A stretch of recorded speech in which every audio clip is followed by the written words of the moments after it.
你看好了，他是我的夫婿，我樊城玉名正言顺的。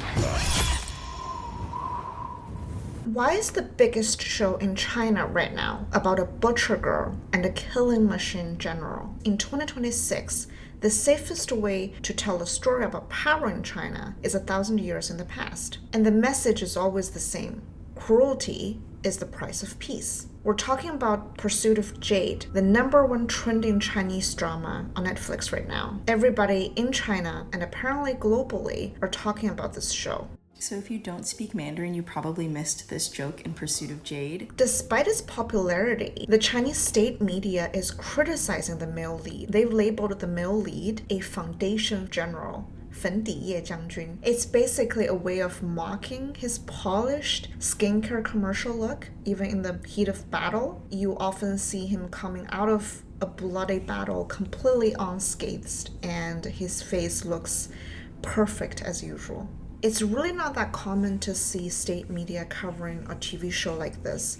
I mean, at the end of the day, this is just a romantic drama aimed at the younger generation right now in China. So this must have meant something. If you're new here, my name is Lu. I was born and raised in China, and I grew up watching these dramas. I want to peel back from the great production of the show and really get to the propaganda that came with it. First of all, this is what we call an S-tier C-drama, the highest classification in the Chinese industry. It basically represents an investment of tens of millions of dollars aimed at a global audience. Historical TV dramas have always been, as far as I remember, a big part of the entertainment industry in China. You have to understand, when you grew up in an authoritarian regime, the present is very much radioactive. You know, if a writer wants to tell a story about a corrupt official, a housing crisis, or a failing healthcare system today, it will never make it past the final review. So everything is heavily censored.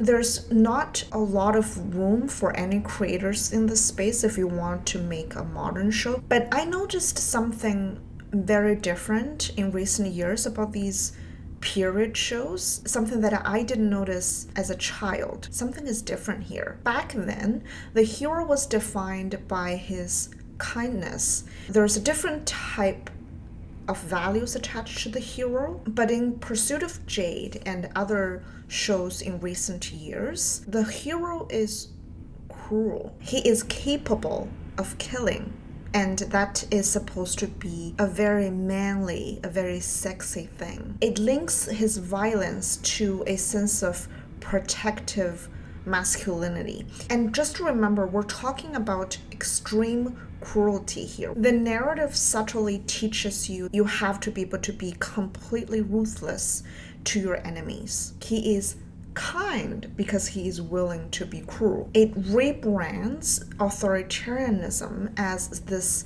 romantic sacrifice, and you're willing to submit to that cruelty because it's the only thing standing between you and chaos. The story itself follows the male lead, Xie Zheng, the Marquis of Wu'an. He is a powerful general who is capable of extreme cruelty and killing, and he hides a dark 16-year blood feud.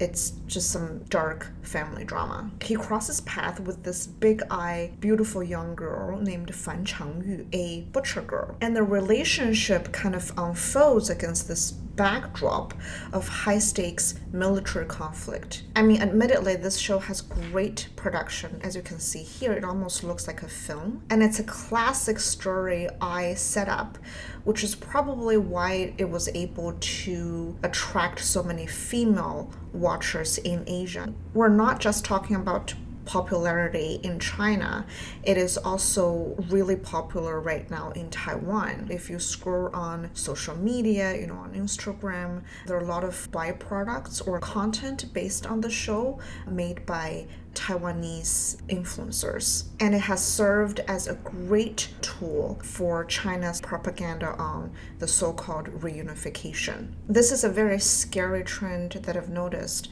in these crown jewel shows that the CCP is promoting right now. They are often centered around war, around military conflict. What I'm trying to tell you here is when you live in an authoritarian regime, everything you consume culturally, there is a purpose to that because everything is again controlled by this one single party. They're either trying to project power, stability, prosperity, or they're trying to control your mind. And this is not just me saying it. You really do feel it. And it's the reason I kind of stopped watching these shows, because I guess once you had that epiphany, it is hard to unsee it. A lot of people, when they think about propaganda in an authoritarian regime, they think about something that's very direct, that's very on the nose, even tacky. And I'm not saying that type of content does not exist. I'm saying that modern authoritarian regimes have evolved so much that they're able to connect all the dots and serve you sophisticated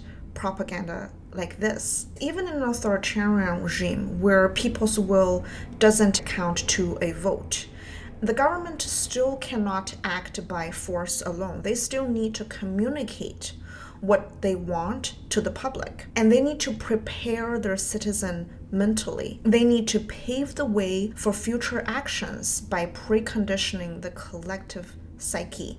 And how do they do that?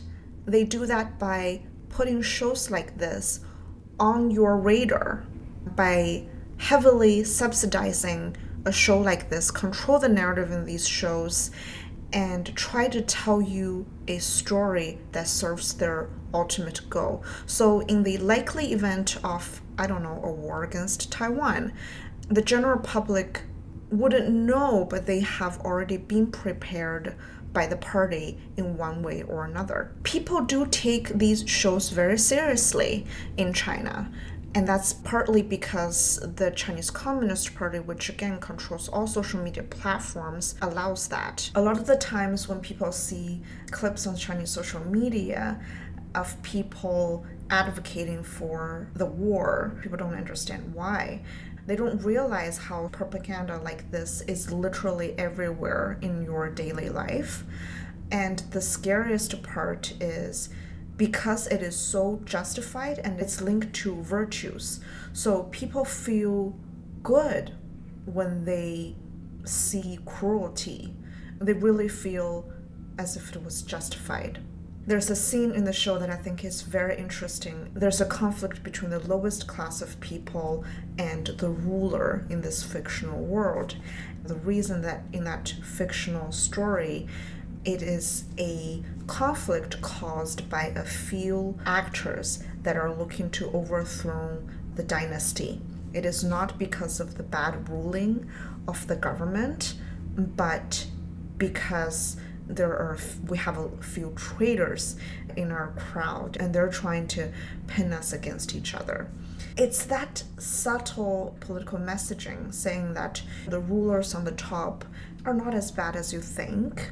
It's never about democracy or thinking about a different way of governing. It's about how do we have a better dynasty, a better ruler, and get these little bad actors out of the picture. And producers in China, after years of trial and error, understand what the party wants. They understand this type of stories hit these dog whistles, the cruel but charming hero, the fragile village that only the state can protect.